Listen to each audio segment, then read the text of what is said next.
Hola, hola, los que están llegando. Vamos a partir la clase de hoy. Ya estamos listos. Sí, tenemos todo listo acá. Perfecto. Para la clase de hoy tenemos hartas cosas que ver, así que vamos a partir de inmediato desde donde tomamos. La última clase hemos estado hablando de cómo se aplica el concepto de punteros en el lenguaje C++ y hemos visto algunos ejemplos de aplicaciones de esto sobre el mismo lenguaje. Lo último que vimos, voy a retroceder un poquito acá, es que hablamos nosotros de la utilización de punteros en arreglos, ¿cierto? Y vimos que había una relación directa entre la utilización de un puntero y la utilización de un arreglo, ¿cierto? Donde un arreglo finalmente es un puntero, cuando tú creas un arreglo en el lenguaje C++, en el C original, que proviene del C original, un puntero y un arreglo son exactamente el mismo tipo de variable y puedes manejar uno u otro de manera indistinta como si fuera un puntero. Y por supuesto también te da la opción el lenguaje C++ de crear arreglos de punteros, donde cada posición del arreglo va a representar una variable que almacena direcciones de memoria y por lo tanto ese sector tú lo puedes almacenar con una dirección de memoria que vaya apuntando a algún objeto, algún elemento en el heap, como aparece acá, donde tenemos un arreglo de punteros, donde cada posición del arreglo tiene asociado un objeto, en este caso de tipo estudiante, ¿ok? Por supuesto, como cada una de estas posiciones del arreglo tiene asociado un objeto en memoria dinámica, en algún momento tenemos que darnos el trabajo de eliminar todos estos elementos que están asociados a cada dirección de memoria. Por lo tanto, de la misma manera que nosotros al inicializar esto creamos objetos asociados con cada posición, también tenemos que darnos el trabajo de eliminar los distintos objetos que hayamos creado en la memoria dinámica. ¿Ok?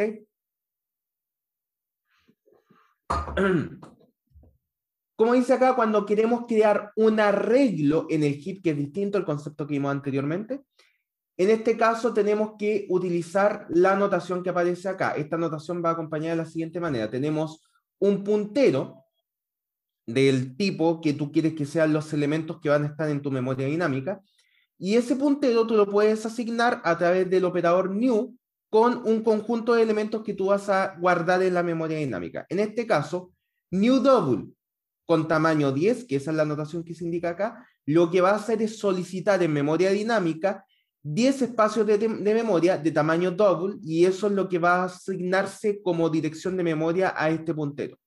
Por lo tanto, a partir del puntero samples, que fue el que se creó acá, vas a poder acceder a cada una de las posiciones en memoria con la misma notación que ustedes ya han visto en arreglos. Por lo tanto, esta es la notación para crear elementos de memoria dinámica, un arreglo en memoria dinámica. Y luego, como buen elemento creado en memoria dinámica, también nos vemos en la necesidad de borrarlos en algún momento para que ellos no queden tomados, estos elementos no queden tomados en la memoria dinámica. Y para ello, al igual que lo que hemos visto antes, tenemos que utilizar el operador delete, con la única diferencia de que como estamos borrando un arreglo de la memoria dinámica, tenemos que indicar a través de la anotación de corchetes de acá que lo que estamos borrando es no solamente una posición de memoria en particular, sino que también un arreglo en el heap. En este caso no es necesario poner el tamaño, pero sí es necesario para indicar que esto es un arreglo, ¿ok? De esta manera vamos a borrar el arreglo que está apuntado por el puntero que nosotros creamos arriba, ¿ok? Perfecto. Puntero y clase. Como dice acá, los punteros son efectivos cuando los encapsulamos en clase porque podemos controlar su tiempo de vida. Entonces, por ejemplo, acá tenemos un atributo privado que se llama course, que es un puntero a string, ¿ok? Entonces, en este caso, nosotros determinamos cuándo se crea esta variable y también podemos determinar cuándo se libera, porque va a depender de nosotros, como dice acá, cuándo se crea y se libera de memoria dinámica. También, como dice acá, debemos poner cuidado con la copia baja o copia en profundidad ya vista. De la misma manera que nosotros vimos en Java, también existen los conceptos de copia baja y copia en profundidad. Por lo tanto, si tú no defines ninguna modificación a los constructores por omisión de cada una de las clases que tú definas en C++, estas van a realizar una copia baja. Y una copia baja, si ustedes recuerdan, lo que hace es simplemente copiar todos los elementos, los valores que estén almacenados en la definición de tu clase, ¿ok? Por lo tanto, si tú tienes, por ejemplo, internamente, como en este caso, un puntero que esté apuntando a algún tipo de variable, lo único que va a hacer es copiar el contenido de este elemento en el objeto respectivo. Por lo tanto, vas a tener un nuevo puntero que va a apuntar al mismo sector de memoria que el puntero anterior. Por lo tanto, en este caso, tenemos que, dependiendo de lo que nosotros necesitemos, generar los constructores para copia profunda, las modificaciones de los constructores para generar copia profunda. ¿Ok? Un ejemplo de esto, como dice acá, el constructor crea el arreglo y el destructor lo borra. De esta forma, pocas cosas pueden salir mal, como dice acá. Entonces, esto es un ejemplo de student del constructor que está creando un arreglo de strings, fíjense acá, y un contador de ¿cómo se llama?, de posiciones o lo que sea. Y en este caso en particular, el destructor lo que va a tener es la eliminación de la memoria dinámica del arreglo de string que nosotros hayamos creado en el constructor. ¿Ok? Sin embargo, si nosotros creamos una nueva variable, en este caso la variable y, y la inicializamos con el estudiante X que creamos antes, utilizando el constructor de copia, que es este de acá, lo que va a hacer es copiar este puntero, por lo tanto vas a tener dos objetos distintos que van a estar apuntando al mismo arreglo. Entonces, eso puede generar problemas, ¿ok? Como dice acá, si nosotros agregamos un curso a la variable X, como los dos punteros, tanto de X e Y, y con punteros me refiero a este puntero acá, el puntero de arreglo de strings, como ambos punteros apuntan al mismo sector de memoria, agregar un curso asociado a ese puntero va a tener un efecto de que en el objeto Y también va a ser accesible exactamente el mismo elemento. Como dice acá, va a imprimir el O329 porque, suponiendo que este método existe, porque se agregó este curso al arreglo el cual está siendo accedido por ambos objetos. ¿Ok? Por lo tanto, es necesario que nosotros hagamos modificaciones al constructor de copia. Para entender qué modificaciones tenemos que hacer, vamos a hablar del paso por parámetros primero, del tipo por valor. ¿Ok? A diferencia de Java, en C++ tenemos tanto el paso por valor como el paso por referencia. El paso por valor es una copia exacta dentro de una cierta función o un cierto método del parámetro que estás pasando por entrada. En cambio, la copia por referencia lo que hace es simplemente copiar, como dice el nombre, la referencia. Por lo tanto, cualquier modificación que tú hagas sobre esa variable dentro de la función va a verse afectada la variable externa a esa función o método. ¿Ok? Entonces, veamos en este caso, cuando tenemos un paso por valor, por ejemplo, en esta función que recibe un estudiante, y lo que ocurre luego es que nosotros creamos una variable de tipo estudiante y llamamos a esta función con esta variable de tipo estudiante, que en este caso se llama José, la forma de inicializar no es esta, ¿ok? No es esta de acá, no es esto lo que está ocurriendo, que S sea igual a José. Lo que ocurre es que se está llamando a S, inicializándolo con el constructor de copia, dándole como entrada a ese constructor de copia la variable José. Por lo tanto, el tipo de copia que se va a producir va a ser copia baja, si tú no has modificado el constructor de copia, o copia profunda si lo has modificado para que realice copia profunda. Por lo tanto, la copia que se va a realizar no es esta, sino que va a ser a través del constructor de copia que tú hayas definido. Y esto la verdad que es súper importante porque si tú quieres manejar de una manera determinada la copia que se va a producir, que se haga de esta manera, a través del constructor de copia, es bueno porque tú puedes modificar a tu gusto cómo se va a utilizar el constructor de copia. ¿Ok? Por lo tanto, en ese sentido es mucho mejor que sea de esta manera, la que define C++, a que sea simplemente una asignación de una variable a otra. ¿Ok? Por lo tanto, si lo que nosotros necesitamos para este caso es copia en profundidad, lo que tenemos que hacer es una modificación del constructor de copia para que haga copia profunda. ¿Qué implica esto? Que nosotros tenemos que crear un constructor que tenga por entrada un objeto de tipo estudiante en este caso, y que copie cada uno de los atributos que esté definido dentro del estudiante que queremos copiar. En este caso, por ejemplo, vamos a copiar el contador y vamos a copiar cada uno de los strings dentro del arreglo de cursos, lo vamos a copiar dentro del arreglo que nosotros hayamos definido dentro de nuestra clase. ¿Ok? Por lo tanto, fíjense que es necesario hacer un for para recorrer cada uno de los elementos dentro del estudiante S2 que viene como entrada, para irlos copiando uno a uno dentro del nuevo arreglo que hemos creado, para de esta manera tener copia profunda en nuestra clase. ¿Ok? Si no, lo que haría es simplemente, si no hiciéramos esto, que la variable, el atributo interno cursos, estaría apuntando a exactamente el mismo arreglo que el parámetro que nosotros hayamos dado por entrada. Por lo tanto, cualquier modificación que hagamos en el arreglo a partir de este atributo privado va a haber afectado al arreglo que esté definido dentro del estudiante S2. ¿Ok? Que puede ser algo que nosotros no queramos hacer. ¿Ok?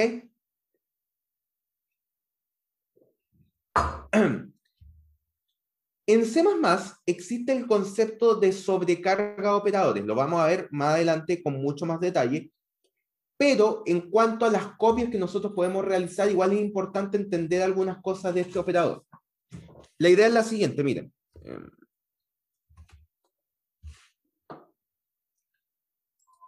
Cuando tú defines, por ejemplo, clase A,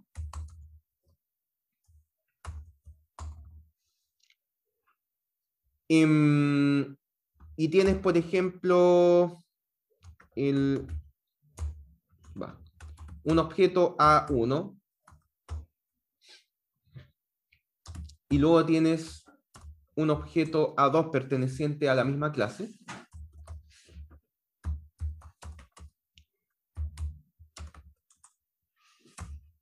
El realizar esto, lo único que hace es una asignación a la variable A1 de lo que esté asociado a la variable A2. ¿Qué es lo que ocurre? Que directamente hacer esto puede traer algunas complicaciones. ¿Ok?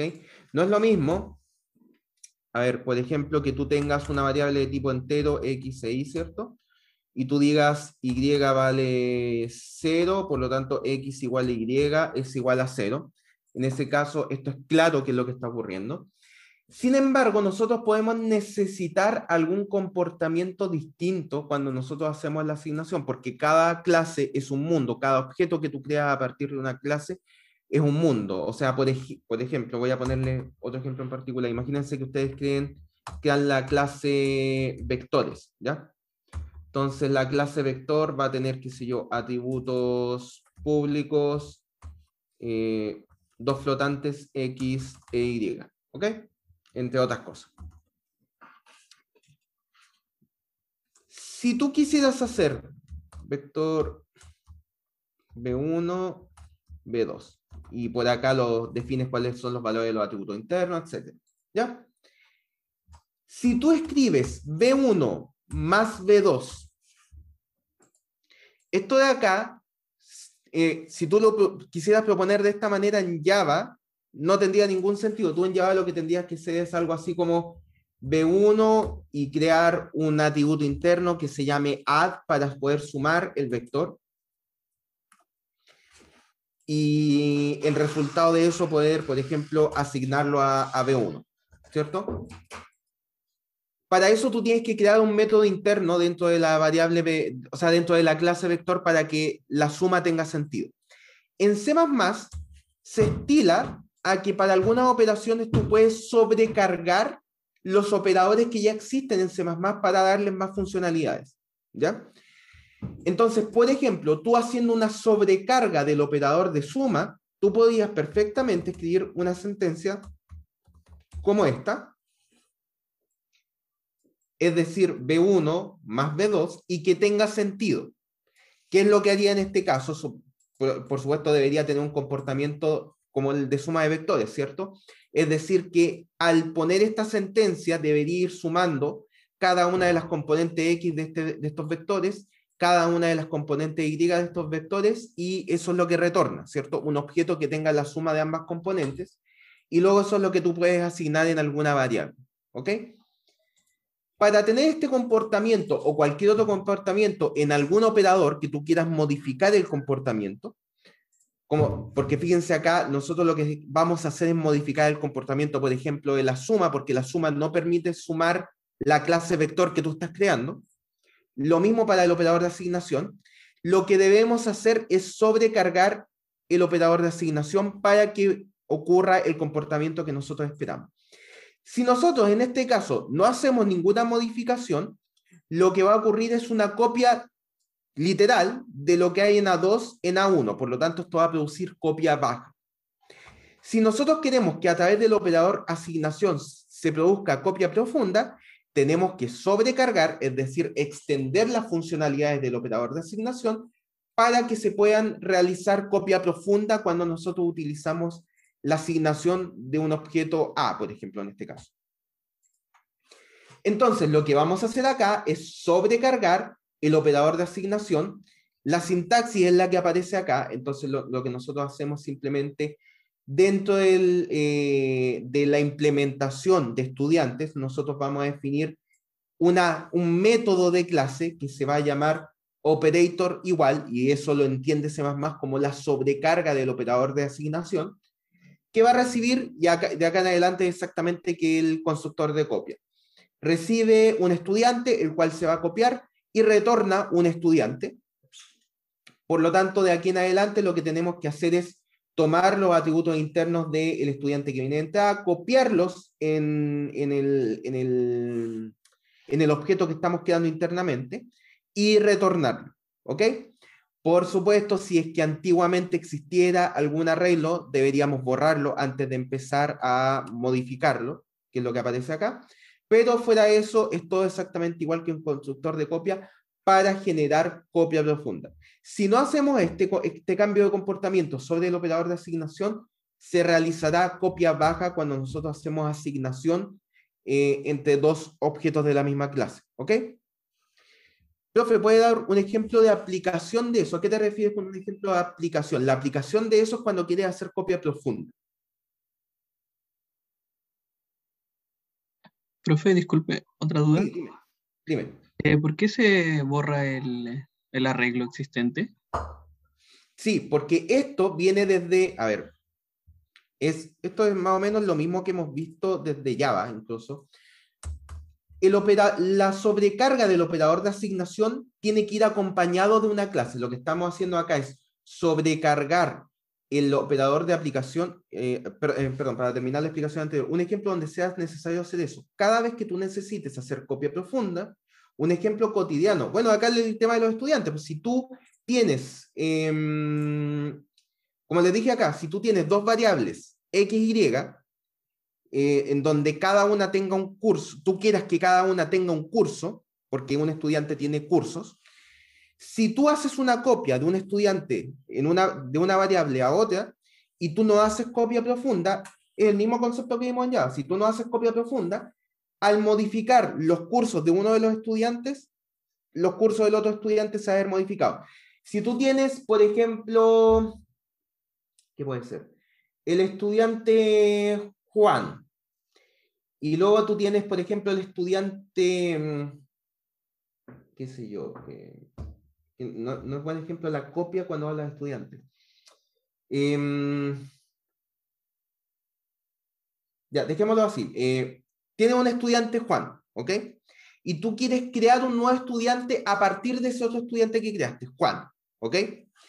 Entonces, después le quieres cambiar el nombre o lo que tú seas, pero tú quieres crear un objeto a partir de ese estudiante porque tienen los mismos cursos, por ejemplo, parten con los mismos cursos. Entonces, imagínate tú que creas un estudiante genérico para la carrera de telemática y cada vez que entra un estudiante de telemática, lo copias con ese estudiante genérico, por ejemplo. Si tú no haces copia profunda, como les digo, que es un concepto que deberían manejar bien porque lo vimos en Java, el modificar cursos en este nuevo estudiante que tú ingresaste, va a modificar a tu estudiante genérico, que no es el comportamiento que tú esperas. ¿Ya? Entonces, esto tiene que ver con temas de programación, no tiene que ver con un elemento cotidiano que uno le puede decir, a pesar de que estoy tratando de hacerlo, pero es exactamente el tema de copia profunda que ya vimos antes. Entonces, en ese sentido, es la misma idea. Ya, súper. Creo que quedó más claro. Estábamos hablando de... ¿Me puedes repetir la pregunta? Perdón. Me retrocedí un poco. Creo que de Solo Ignacio. porque Ah, Alexis, se perdón. borraba el arreglo, profe. Ah, ya, porque les decía yo acá que la sobrecarga del operador de asignación va asociado con una clase, ¿ok? Entonces lo que tú vas a tener algo de este estilo, la clase estudiante, student, y acá vas a tener la sobrecarga, voy a escribirlo así, operator, no, la sintaxis ahí, y acá va un estudiante de entrada, solamente estoy escribiendo así para hacerlo rápido, student, ¿ya? Entonces, recibe un estudiante por entrada y retorna un estudiante, ¿ya? Entonces, después tú tienes que implementar ese método que está dentro de la clase student, ¿ya? Entonces, va a tener en otro archivo, acá va a tener, qué sé yo, student.cpp, vas a tener la salida de ese student. Como estás implementando un método de la clase student, tienes que llamar cuál es la clase a partir de la cual quieres implementar este método. Por lo tanto, con la notación que ya hemos visto, vamos a hablar de un método dentro de la clase student. ¿Cuál es el método que vamos a implementar? La sobrecarga del operador de asignación que recibe un estudiante. Por lo tanto, esta implementación es a partir de esta clase. Y esta clase tiene sus atributos privados. Entonces, dentro de los atributos privados va a tener string cursos, que este era un puntero, si no me equivoco. Entonces, la pregunta que quieres hacer, cuando yo hago student S1 y S2, ¿ya? Cuando yo hago S1 igual S2, S1 puede que ya tenga un arreglo asignado, acá, porque en alguna parte del código a lo mejor yo ya creé el arreglo de curso. Pero como yo quiero copiar todo el contenido con copia profunda de S2 en S1, lo que tengo que preguntarme es si ya existe algún arreglo asociado a este puntero, tengo que borrarlo y tengo que hacerlo manualmente porque como es un puntero, va a estar ligado a memoria dinámica. Entonces, lo primero que tengo que hacer es si por casualidad este puntero estuviera apuntando algún arreglo por algún código que yo haya hecho acá entre medio, lo primero que tengo que hacer es borrarlo. Entonces borro el contenido al que apunta este puntero, y luego de eso puedo reutilizar este puntero para almacenar un nuevo arreglo. ¿Cuál? El que viene desde este estudiante. Entonces, va a ser ese, ¿ya? Entonces acá es donde yo puedo recorrer el arreglo que viene dentro de S2 y asignarlo a el puntero de arreglos, de estudiante. Perdón, de curso en este caso. ¿Ok? No sé si quedó más claro ahí. Sí, profe, ahí me quedó muy claro. Gracias. Súper. No, gracias a ti. Profe, Cuéntame. yo estoy un poco confundida. ¿Me puede mostrar el código de recién? Claro.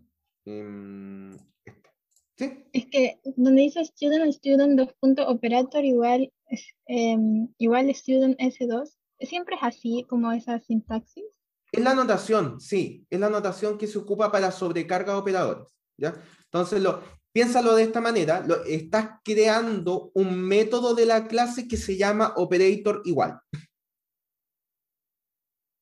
Ya, creo ¿Ya? que ahí sí entiendo. Piénsalo de esa manera. Ahora, tú lo puedes pensar de esa manera al momento de implementarlo y de definir este nuevo método dentro de tu clase, pero C++ lo lee de otra manera. Lee ese método y dice que es una sobrecarga, es decir, una extensión de las funcionalidades del operador igual. Pero no hay ningún problema con que lo leas de esa manera. Esto sería como una especie de método de clase que tú estás agregando, que tiene este nombre y que C++ hace otra lectura. Pero no hay ningún problema con que lo entiendas como un método más. ¿Ya? Creo que ahora entiendo. Gracias. Ya, súper. ¿Alguna otra consulta hasta acá?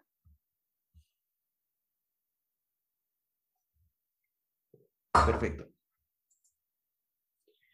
Entonces, Contenedores en C++.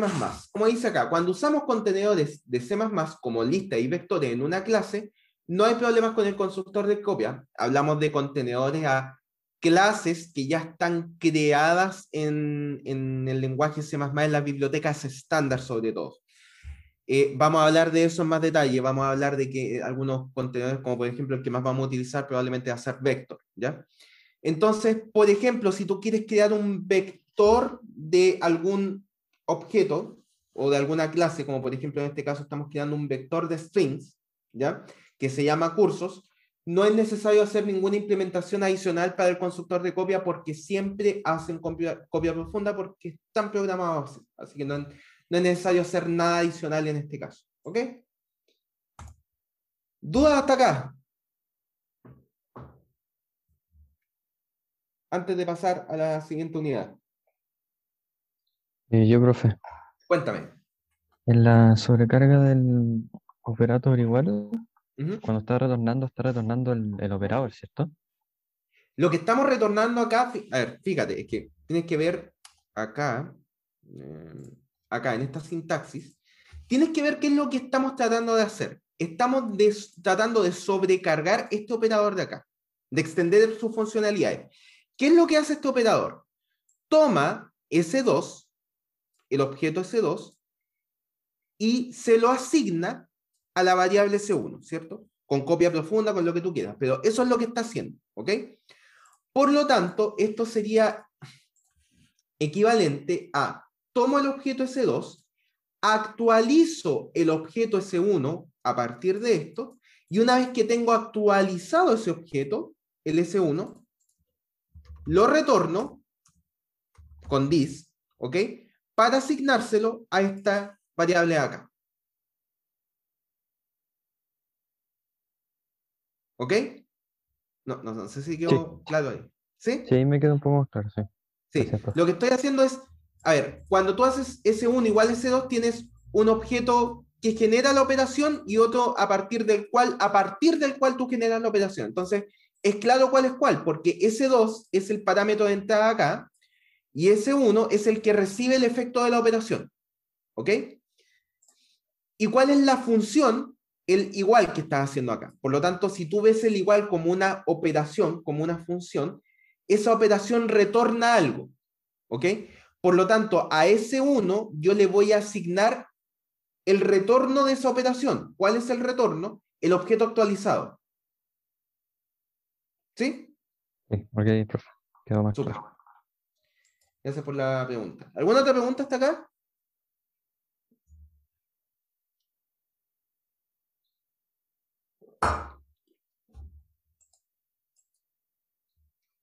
Creo que no. Perfecto.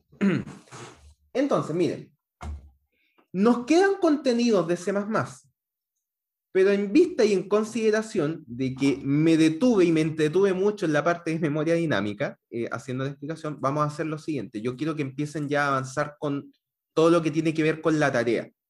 Y para la tarea es súper relevante que utilicen Qt. Entonces voy a adelantar la clase de Qt, voy a pasar rápidamente Qt porque tampoco es muy larga la clase. Y en la medida que termine el tiempo, si nos queda tiempo, vamos a retomar los otros temas de C++. Pero voy a adelantar esta parte de la materia que la iba a mover después para que ustedes puedan trabajar en la tarea. ¿Les parece? Entonces, vamos para acá.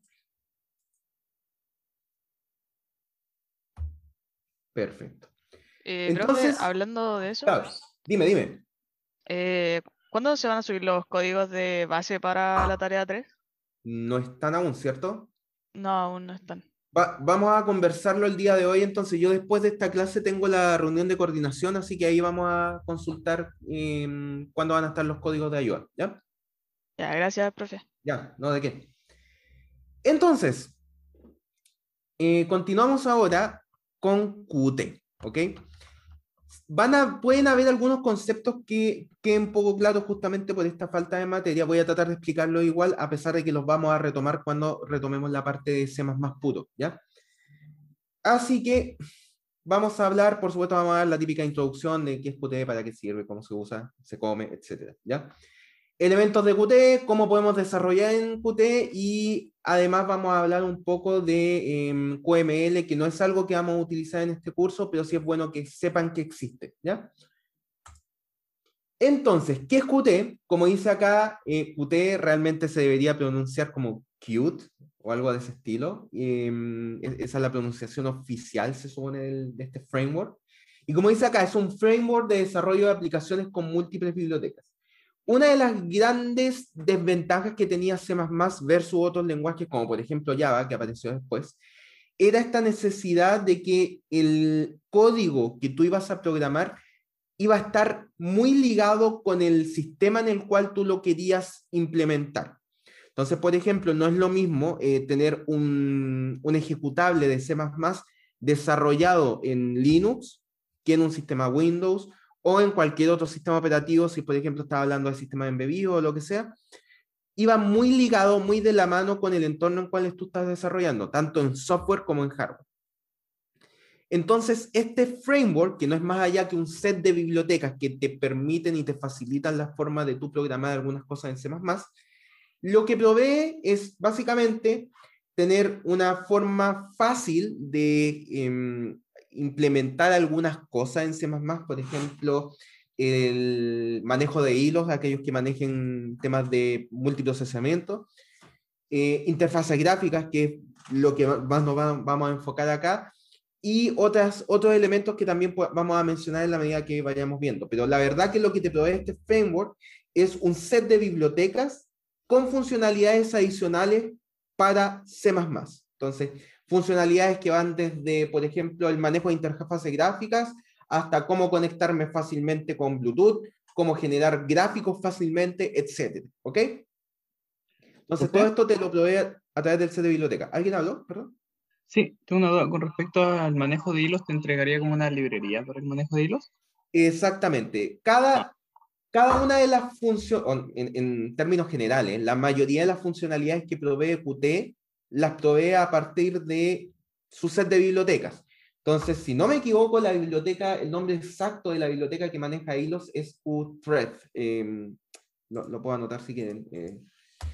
Si no es Qthread, es Qt-Thread, pero algo de este estilo, es el nombre de la biblioteca exacta que maneja hilos. Entonces, así como eso, por ejemplo, tú tienes una biblioteca que es QCharts, que es para manejo de gráficos, tienes una que Qt3D para generación de animaciones 3D, tienes QBluetooth, hay un set de bibliotecas que no me he memorizado los nombres de todas, porque no he tenido la oportunidad de utilizarlas todas, porque son muchas, pero te provee un gran set de bibliotecas para una gran cantidad de funcionalidades, lo cual es súper bueno, ¿ya? Y como Qt no deja de ser un set de bibliotecas, ha sido tan así, tan extendido su uso, que incluso se hizo un port, una portabilidad de las bibliotecas para incluso Python, es decir, que tú puedes eventualmente programar Python utilizando las bibliotecas Qt, de manera de tener estas funcionalidades que se agregaron a C++ también en Python. Entonces, en ese sentido se ha vuelto una biblioteca bastante popular. Hay bibliotecas más populares, pero esta ha sido una biblioteca muy popular porque permite trabajar con C++ y con otros lenguajes, como por ejemplo Qt. En el caso de Python. Para Python, la biblioteca que se utiliza generalmente es PyQt. Existe otra que es PySide, que tiene otra, ¿cómo se llama? Otra licencia, que vamos a conversar en su momento del tema de las licencias, pero en general la que se utiliza es PyQt, ¿ya? Entonces, como dice acá, provee mejora a las bibliotecas nativas de C++ y permite que códigos desarrollados sobre estas bibliotecas sean compatibles con múltiples plataformas. Y esa es probablemente la gran ventaja que entrega las bibliotecas de Qt versus otras bibliotecas como las bibliotecas nativas de C++.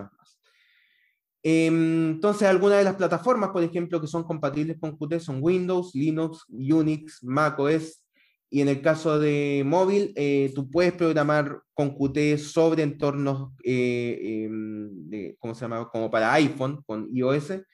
En el tiempo que existía Windows Phone, tenía compatibilidad con Windows Phone y, por supuesto, Android. Actualmente, la última versión que existe para las bibliotecas de Qt es la versión 6.1.1, es decir, hace menos de un año, el año pasado, se creó la versión 6 de las bibliotecas de Qt. Lamentablemente, en este año no vamos a ver la versión 6, sino que vamos a continuar con la versión 5 debido a que la versión 6 todavía está muy en pañales. De hecho, yo traté de probar la versión 6 para ver qué tal funcionaba y tiene algunos problemas todavía. No se ha hecho un port de todas las bibliotecas de Qt para la versión 6. Entonces hay muchos módulos que faltan y hay algunas cosas que no son tan funcionales como en la versión 5. Probablemente para cursos posteriores que se hagan, o sea, versiones posteriores de este curso de lenguaje orientado a objetos, se va a ver la versión 6, pero todavía vamos a ver la versión 5. De todas maneras, que sepan que existe la versión 6 y si en algún momento quieren transicionar a la versión 6 desde la versión 5 que la que vamos a ver en este curso, espero que no sea muy difícil. Yo lo poco que vi, hay muchas cosas en común, pero se están trabajando en mejora y todavía no es muy estable, ¿ya? ¿Cómo se construye un código de Qt? Esto de acá es la forma en que se puede visualizar cómo va a estar construida una aplicación en Qt, y es más o menos cómo se crea una arquitectura de aplicaciones en básicamente cualquier framework, ¿cierto? Ustedes han visto cosas parecidas, por ejemplo, en el framework de Android era algo más o menos parecido. Tú tienes tu aplicación acá, tienes por debajo va a tener todas las clases que pertenecen a Qt, ¿cierto? O cualquier otro elemento que tú quieras agregar. También que son las nativas de Qt, si queremos llamarlo así. También vamos a tener las herramientas que te van a permitir por debajo modificar y escribir código, y no solo código, sino que otras herramientas que te van a poder facilitar el trabajo de generar tu aplicación en Qt, como por ejemplo el Qt Creator, que es el IDE que nosotros vamos a utilizar en este curso, el Designer, que es el que permite generar interfaces gráficas con facilidad de la misma manera que ustedes lo vieron en el Scene Builder, y así existen otras herramientas que también te permiten desarrollar utilizando estas bibliotecas que son las que provee Qt. Y por supuesto, esto tiene conexión con las múltiples plataformas en las cuales vamos a tener acceso. Algunas de ellas son desarrolladas por el equipo Qt y otras son desarrolladas por terceros que han visto en Qt una plataforma extendida en la cual pueden aportar y han creado algunas bibliotecas, pero que no son soportadas directamente por el equipo de Qt, ¿ya? En este sentido, dentro de los módulos, por módulos nos referimos a las clases que proveen las bibliotecas de Qt, están los Core Essential, que son los que dan la forma a Qt y son parte del desarrollo de esta biblioteca. Son básicamente las que creó el equipo formal de Qt. Tenemos entre estos módulos Qt Core, Qt GUI, Qt Widgets, etcétera, todo muy enfocado a la parte gráfica, de los que estamos hablando acá. Pero también existen códigos externos al desarrollo de Qt que generan contribuciones que tú puedes utilizar sin ningún problema, como Qt 3D, Qt Bluetooth, Qt Sensors, etc. Cada uno de ellos con alguna funcionalidad distinta y amparados en alguna funcionalidad específica. ¿Ok? Entonces, el IDE de Qt, el Qt Creator, que sea el que vamos a utilizar acá, tiene la siguiente forma. Este es el IDE de Qt, si es que no han tenido la oportunidad de abrirlo ya, lo he mencionado en clases anteriores, es bastante parecido a lo que ustedes vieron con el IDE de IntelliJ.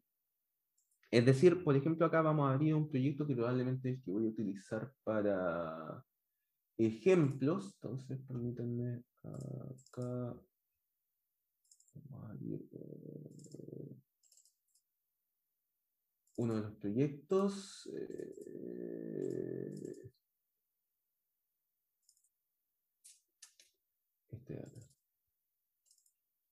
Entonces, miren, la visualización del IDE es bastante parecida a lo que ustedes trabajaron ya con IntelliJ. Entonces tenemos acá el conjunto de archivos, y como estamos trabajando en C++, el ordenamiento por omisión de los archivos, cuando tú creas un proyecto, por supuesto acá tú puedes crear un nuevo proyecto, ¿cierto?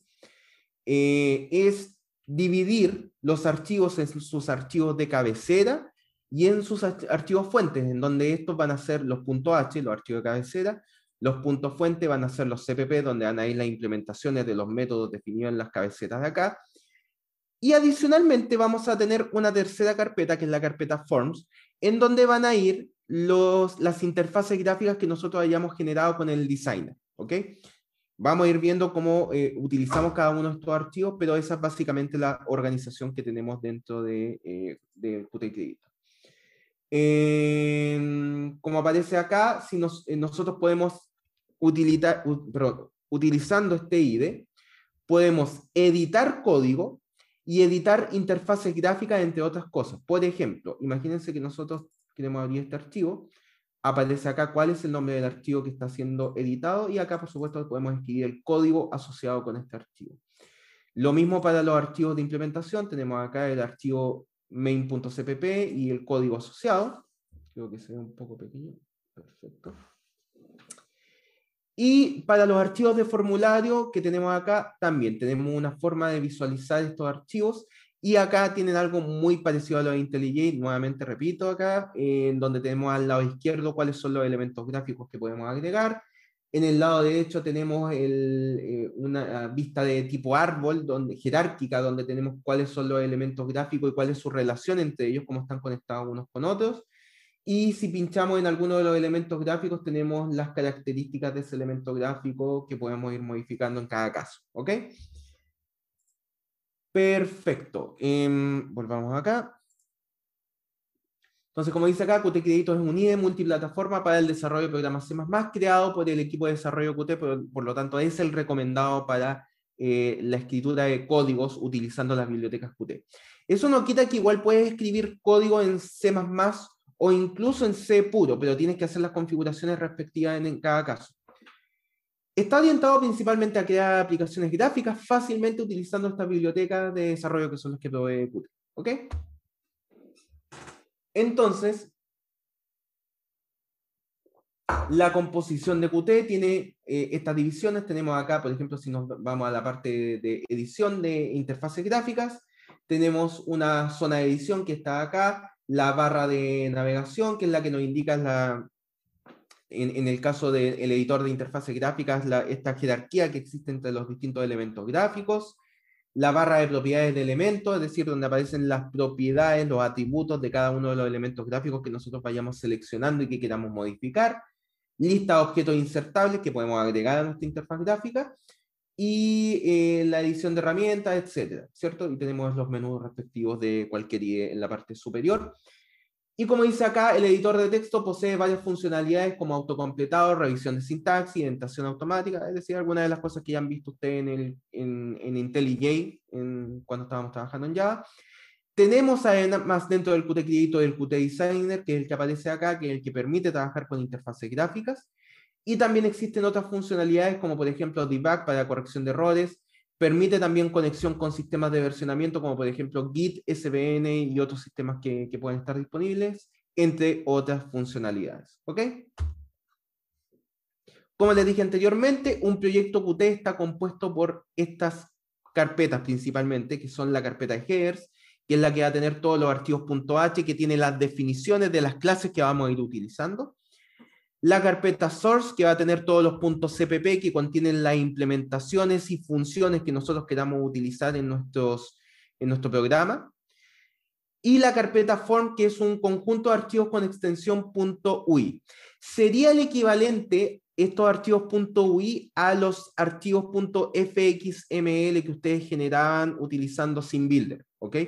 Y están así en la equivalencia que de hecho los archivos .ui tienen formato XML. Entonces, si por ejemplo abrimos uno de estos, acá está abierto, fíjense que acá tiene formato también XML, que por lo general no es necesario que tú modifiques este archivo en formato XML, pero es bueno saber que existe esto. Entonces, cuando tú quieres modificar algo dentro de tu interfaz gráfica, eso va a modificar internamente el archivo XML, que es este archivo con extensión .ui que está asociado a tu proyecto. ¿Ok? ¿Qué más? Y además existe acá un archivo .pro, que es el que aparece acá, que es el que contiene directivas generales de compilación para el proyecto, ¿ok? Entonces, por ejemplo, acá tiene algunas indicaciones de cuáles son las bibliotecas Qt que vamos a utilizar, algunas definiciones que por lo general vienen ya definidas al momento de tú crear un proyecto, por lo general es bien poco lo que tienes que modificar, y donde tú vas agregando cuáles son los archivos que van a ir asociados a las fuentes, a las cabeceras y a los formularios. Es decir, si tú vas creando nuevos archivos acá, deberías fijarte que acá esté actualizado en el archivo .pro cuáles son los fuentes asociados a tu proyecto de manera tal que esté todo en orden acá, para que se compile de manera correcta. ¿Ok? Creo que no se va nada acá. Como dice acá, este archivo contiene la directiva de compilación para el comando qmake. De la misma manera que nosotros tenemos el comando make para compilar utilizando un makefile en C++, este sería el archivo .pro sería el equivalente a un makefile en Qt, y la forma de compilar ese makefile es a través de un comando que se llama qmake. Entonces qmake lo que hace es leer este makefile y genera los ejecutables, que eso por supuesto entre medios genera un nuevo makefile interno para cada uno de los proyectos que quieras desarrollar. ¿Ok? Entonces, bueno, el tipo de ejemplo de cómo hacer un hola mundo. No me voy a detener mucho acá. Simplemente creamos un nuevo proyecto. A lo mejor puedo hablar un poquito de esto, cómo generar un nuevo proyecto. En este caso, si nosotros damos a la opción de un file o project, podemos escoger hacer un proyecto Qt. Entonces, en este caso, podemos escoger crear una aplicación Qt. Si queremos que esta aplicación Qt sea gráfica, que tenga elementos gráficos, tenemos que escoger que es una aplicación que va a tener widgets. ¿Ok? Entonces, seleccionamos esto.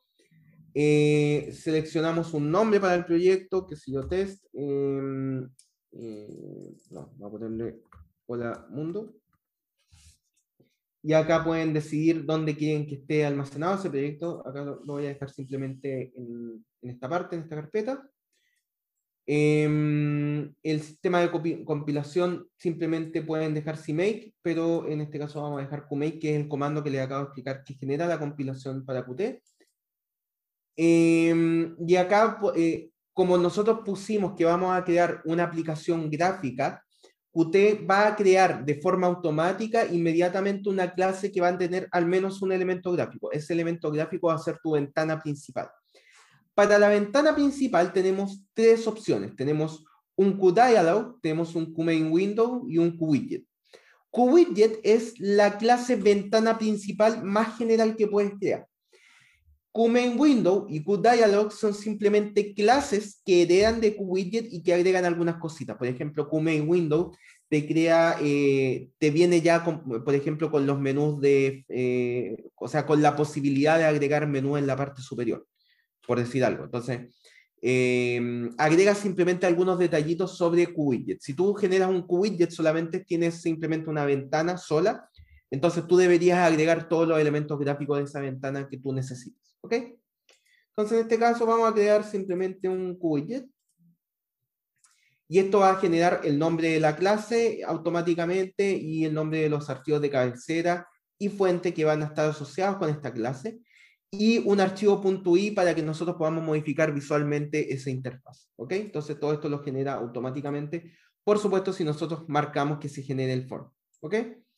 Le damos siguiente. Acá, si nosotros quisiéramos generar un programa con múltiples idiomas, podríamos hacerlo acá. En este caso, simplemente pasamos. Y acá, en este caso, voy a generar, como les dije anteriormente, este programa compatible con Qt 5.12.11, que es la última versión de Qt 5.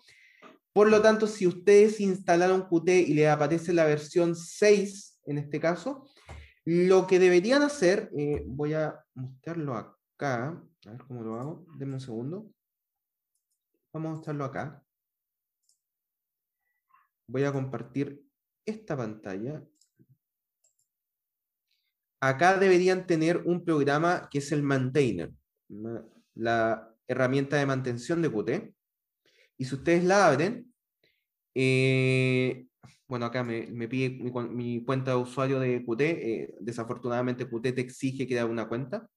Y acá ustedes pueden agregar o quitar componentes y ustedes pueden buscar la versión de Qt 5. Algo, en este caso la 5.1, o sea, 5.12.11, que es la que tienen que instalar. Entonces, bueno, acá está cargando un poco. Y acá es donde pueden escoger qué es lo que quieren instalar. Entonces, lo que vamos a hacer acá, perfecto. Fíjense que acá lo que hice yo simplemente fue instalar la versión 5.12, las bibliotecas para desktop, si ustedes quisieran programar, por ejemplo, en Android o generar otros elementos, podrían indicar que se agreguen esas bibliotecas acá. Por supuesto, eso va a pesar más en la instalación. Lo que ustedes necesitan, al menos para el caso de la tarea, es las bibliotecas de desktop y Qt-Charts, que es lo que les va a permitir a ustedes generar gráficos, que es lo que se solicita en la tarea. ¿Ok? Entonces, al menos esas dos. Si eventualmente necesitan alguna biblioteca adicional, se tienen que meter a esta sección y pueden ir escogiendo cualquier biblioteca adicional que quieran agregar. ¿Ok? Perfecto. Entonces, vámonos de vuelta acá. Y le damos siguiente, escogiendo la versión correcta. Si quisiéramos conectarlo esto a Git, por ejemplo, o a otro sistema de versionamiento, podríamos hacerlo acá. En este caso no lo voy a hacer. Y finish. Y inmediatamente esto me crea, como se fijan acá, un proyecto. Voy a cerrar esto un momento. Un proyecto que tiene su archivo .pro ya llenado. El archivo de cabeceras para la ventana, para la clase que define la ventana principal, la implementación de los elementos de la ventana principal, el archivo main, que es el que va a ejecutar nuestra aplicación, y el archivo con extensión .i, que está asociada con la visualización gráfica de la ventana principal. Entonces yo, por ejemplo, puedo agregar acá, qué sé yo, un botón, y si yo aprieto Run a partir de este botón, guardo todo, y esto va a empezar a compilar y ejecutar el, ¿cómo se llama? El programa, y fíjense que acá ya tenemos un botón totalmente funcional. Perfecto. Entonces, continuamos acá.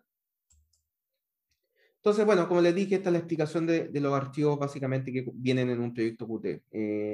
Tenemos el archivo .pro que tiene las definiciones de compilación.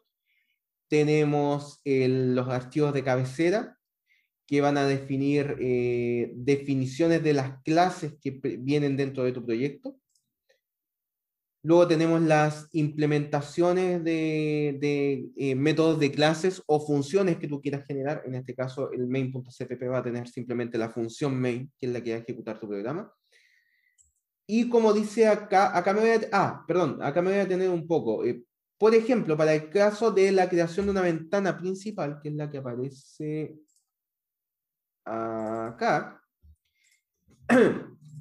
estas ventanas tienen un nombre, o sea, estas clases que definen los elementos gráficos van a tener un nombre de clase, y como queremos que hereden los elementos de un QWidget, que es esta ventana principal, para este caso, se genera herencia. Esta es la notación de herencia, todavía no la hemos visto y vamos a hablar de herencia en su momento de algo entendido. Por ahora, la notación de herencia es esta de acá, por lo tanto lo que estamos haciendo acá es que la clase que nosotros creamos hereda de la clase QWidget, que es simplemente aquella que define ventanas principales, ¿ok?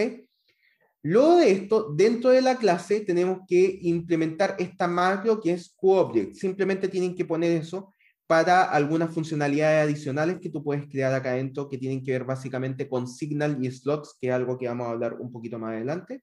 Por lo tanto, en resumen, tienes que escribirlo siempre.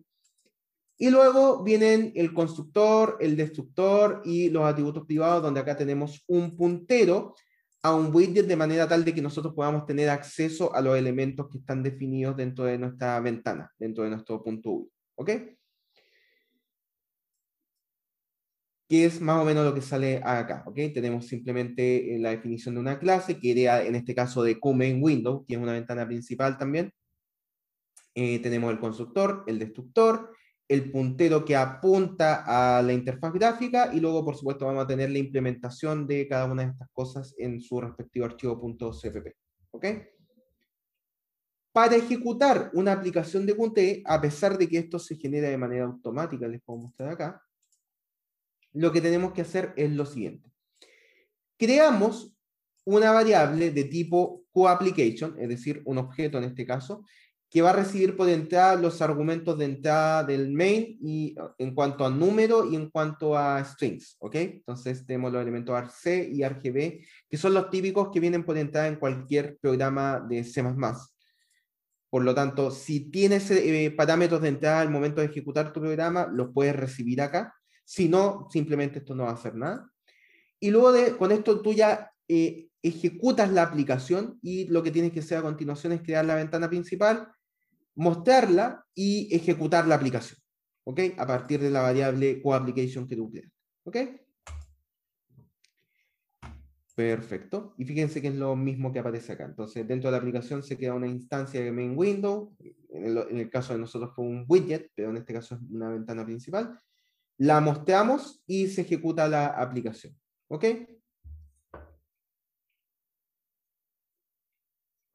Luego tenemos las implementaciones para el constructor, en este caso de la ventana principal, que va a inicializar el atributo privado, que recuerden que era 1, que es el atributo que va a almacenar el acceso a la UI, ¿ok?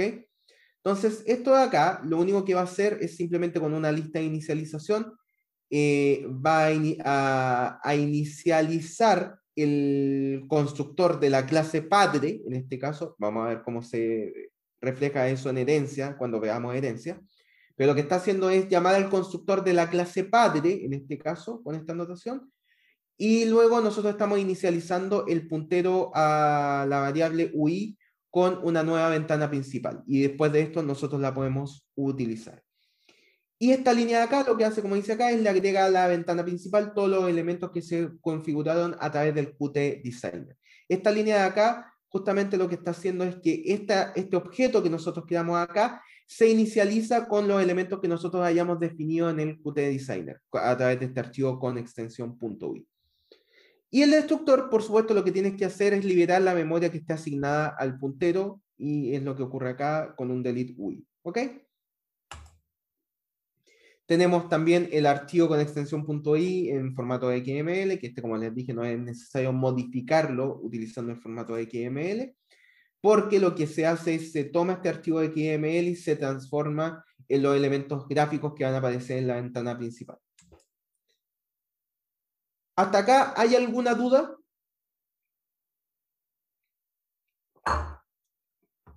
¿Consulta?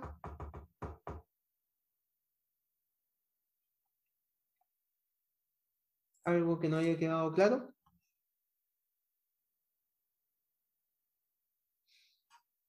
Perfecto.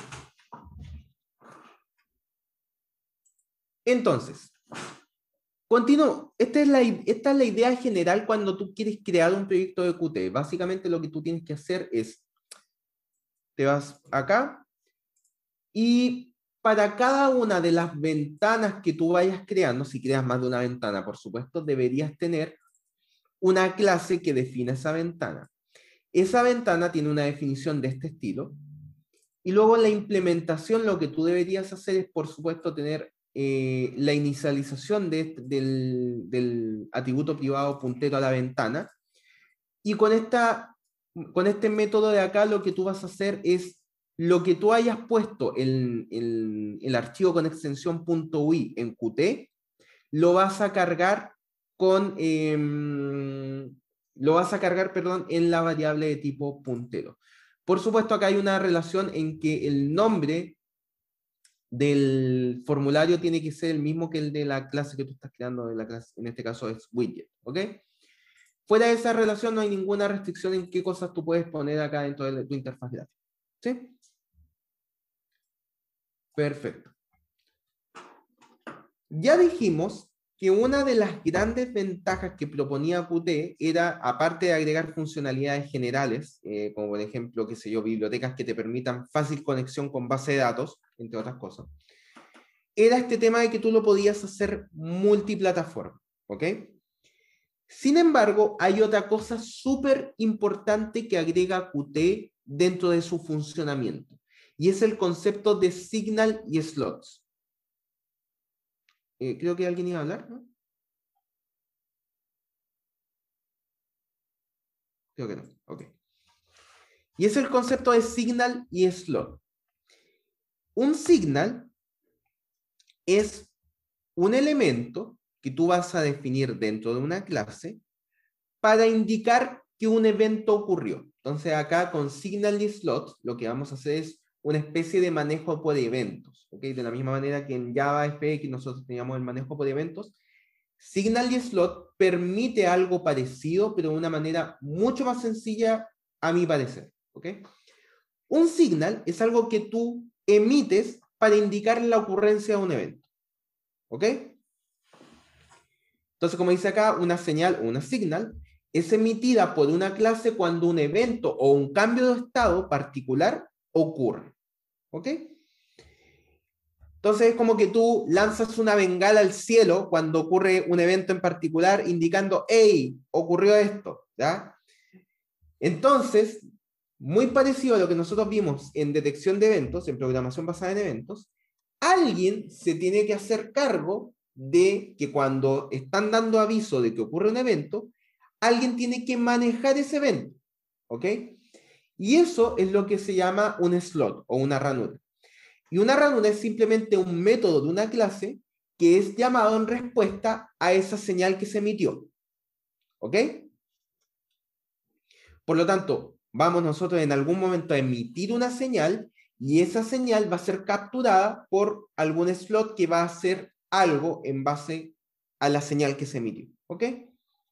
Y como dice acá, una clase puede tener tanto signals como slots. La idea es la siguiente, imagínense que acá ustedes tienen un objeto que tiene dos señales, y luego tienes acá un objeto 2 que tiene una señal acá y dos slots. Entonces, tú puedes conectar esta señal que se está produciendo acá con un slot. Por lo tanto, cada vez que este objeto emita esta señal, la señal 1, se va a llamar al método definido como slot 1. ¿Ok? Eso es lo que va a ocurrir acá. Por supuesto que vamos a ver la sintaxis que utiliza Qt para este caso. Pero esa es la idea. Que cuando se emite esta señal, se va a llamar a un método de la clase que está definido como un slot. Para eso tú tienes que conectar la señal 1 definida dentro de este objeto con el slot definido dentro de este otro objeto. Y la notación es muy parecida a la que aparece acá. ¿Ok? Por supuesto, cuando ocurre una señal, podría perfectamente haber más de algún slot encargado de hacer algo cuando ocurre esa señal, ¿ok? Por lo tanto, tú, por ejemplo, perfectamente puedes conectar esta señal 1 con el slot 1 y con el slot 2 del mismo objeto, y cada uno de los slots hará algo distinto dependiendo de cuál es su función, ¿ok? Y puedes perfectamente, por ejemplo, como dice acá, conectar señales entre distintos objetos, ¿ok? Por lo tanto, acá tenemos una señal 2 que está conectada con un slot 1 de este objeto de acá, y otro objeto que también tiene conectada una de sus señales a otro slot de este objeto de acá. Entonces, la idea es esa. La señal es algo que se emite para dar indicación de que ocurrió algo. El slot es el encargado de hacer algo una vez que ocurre una señal. Y para hacer una conexión entre una señal y un slot, lo que hacemos literalmente es conectar la señal con el slot. ¿Ok? Entonces, para cada una de estas cosas hay una sintaxis. Ahora, algunas características de las señales y los slots.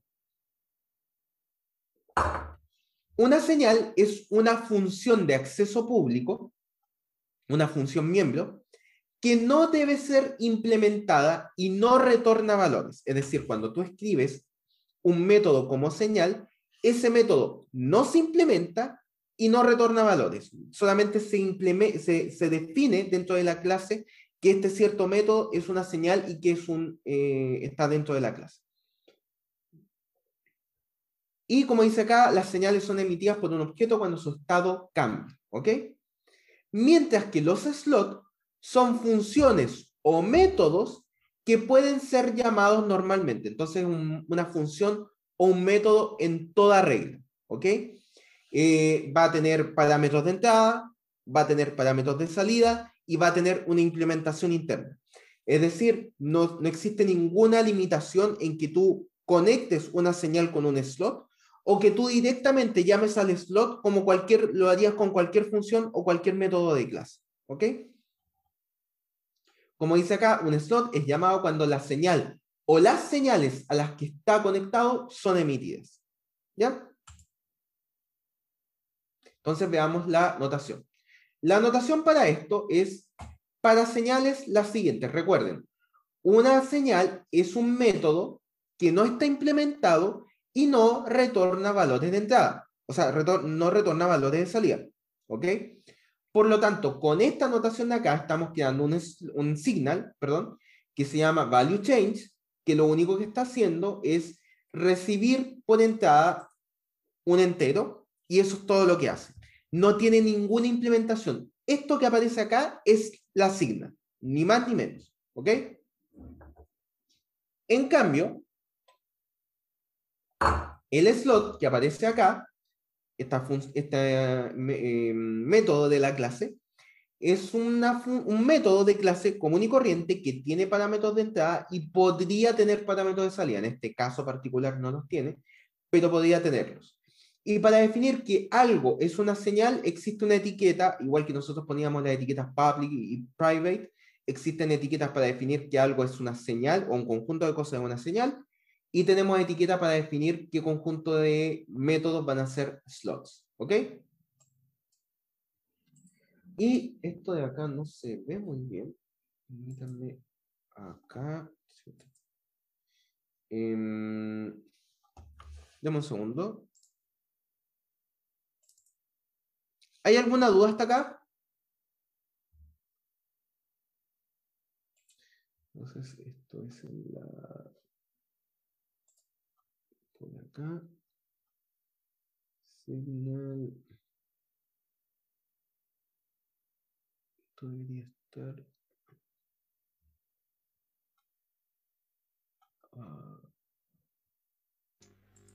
Profe, y con el connect, Cuéntame. uno enlaza como la señal con el slot. Exacto, mira, déjame, que está la conexión más abajo, pero no aparece porque ejecuté mal quedé mal la presentación, así que debería estar, la chiqué mucho. Quizás ahora.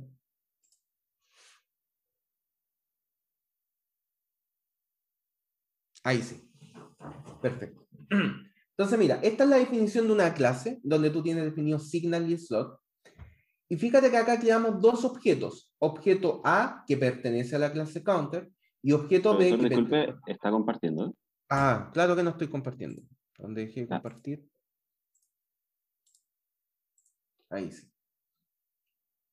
Entonces, tenemos acá una clase definida, que es la clase counter, que pertenece a QObjects. Todo lo que para tú generar conexiones de signal y slot, cualquier clase que tú crees tiene que heredar al menos de QObject. QObject sería el equivalente a la clase object que ustedes tenían en Java, que era como la clase de la cual heredaba todo. Prácticamente todo hereda de QObject en Qt. ¿Okay? Entonces sería como el equivalente en ese sentido a Object de Java. Entonces, para que funcionen los signal y slot en una cierta clase, tienes que heredar de QObject y además definir la macro QObject para indicar que puedes utilizar signal y slot. ¿Ok? Entonces tienes definida esta clase y a partir de esta clase creas dos objetos A y B. Y lo que tienes que hacer ahora es la conexión entre alguna cierta señal y un cierto slot. Entonces, lo que estamos haciendo acá es la conexión utilizando el método connect que provee QObject. Hacemos la conexión desde el objeto A, este de acá, con su método valueChange, que este de acá, esta señal, estamos conectando esta señal con el slot setValue, este de acá, del objeto B. ¿Ok? Por lo tanto, si ahora, bueno, acá esto tiene, no muestra la implementación. Por supuesto, lo que estamos haciendo acá, la implementación de este código, lo que va a hacer es simplemente cambiar el valor que está acá, el mValue, ¿ok? No, pues ahí está acá abajo la implementación. Entonces, lo que estamos haciendo acá es, cada vez que se cambia un valor utilizando este método setValue, se emite la señal, está acá, con el valor value. Y ese valor va a llegar al slot, se va a recibir acá, y se va a modificar el valor interno del objeto. ¿Ok? Entonces, mira, si nosotros a partir de A modificamos, o sea, llamamos al método setValue para modificar su valor, eso va a emitir una señal con el valor de entrada, que es 12. Y eso va a hacer que se modifique el valor también del objeto B, este de acá. Por lo tanto, A.value va a ser igual a 12 y B.value también va a ser igual a 12. En este caso, ambos valores van a ser igual a 12. ¿Ok?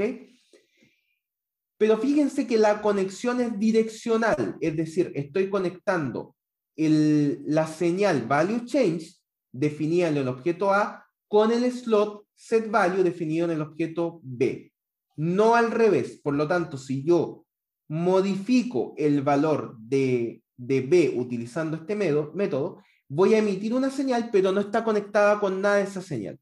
Por lo tanto, no va a haber ninguna modificación en ningún objeto y por supuesto no va a haber ninguna modificación en el objeto A, porque no hay nadie que esté recibiendo esa señal. Por lo tanto, A en este caso va a valer 12 y B va a valer 48 por la modificación que se hizo acá.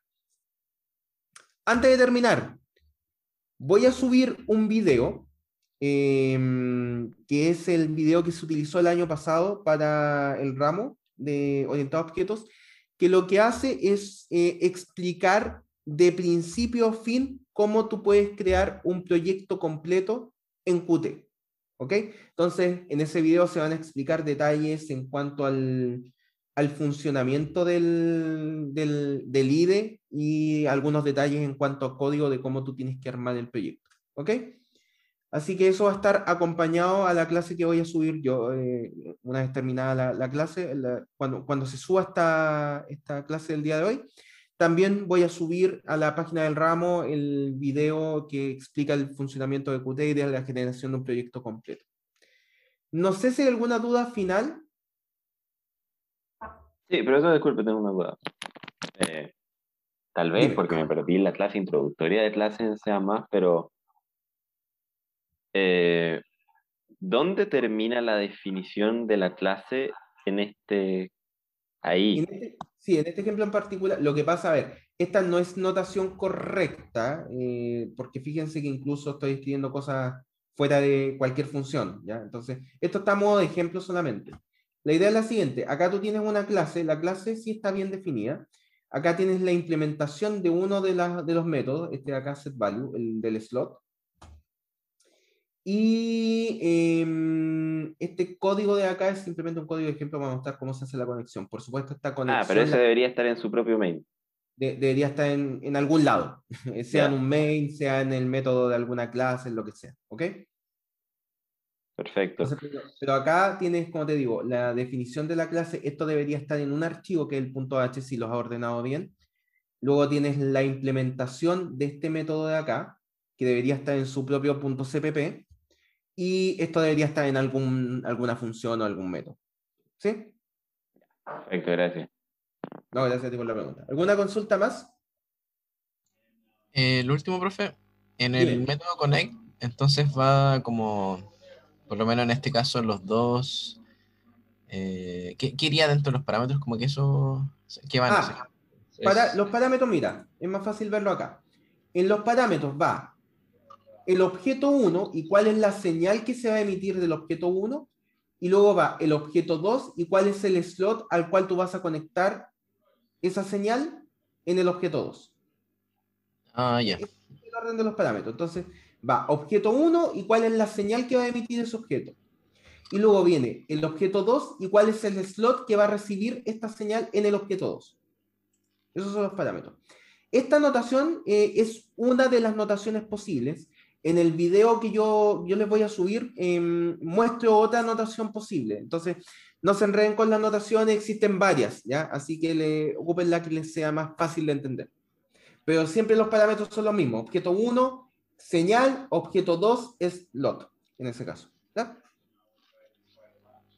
Sí, gracias, profe. No, gracias a ti. ¿Alguna otra consulta?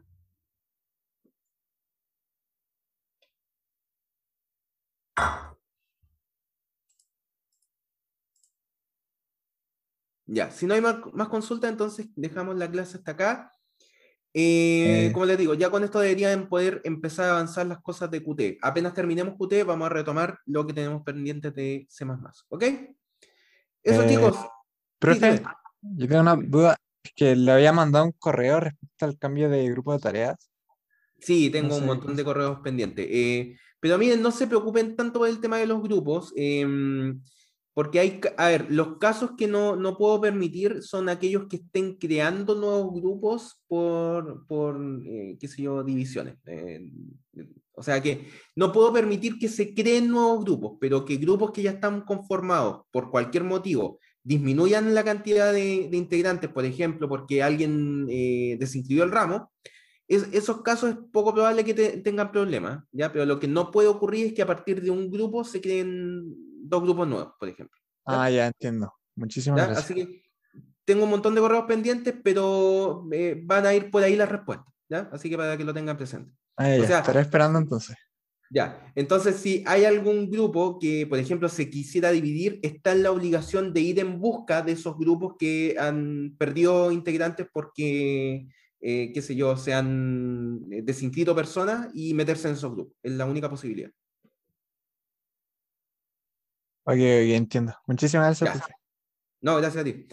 Eso, chicos, nos vemos en la siguiente clase entonces. Que estén bien y ahí voy a estar atendiendo preguntas como siempre si tienen cualquier consulta de la tarea. Nos vemos. Chao, profe, que esté Profe, bien. gracias. Chao, nos vemos. Profe. Nos Bien. vemos. Chao.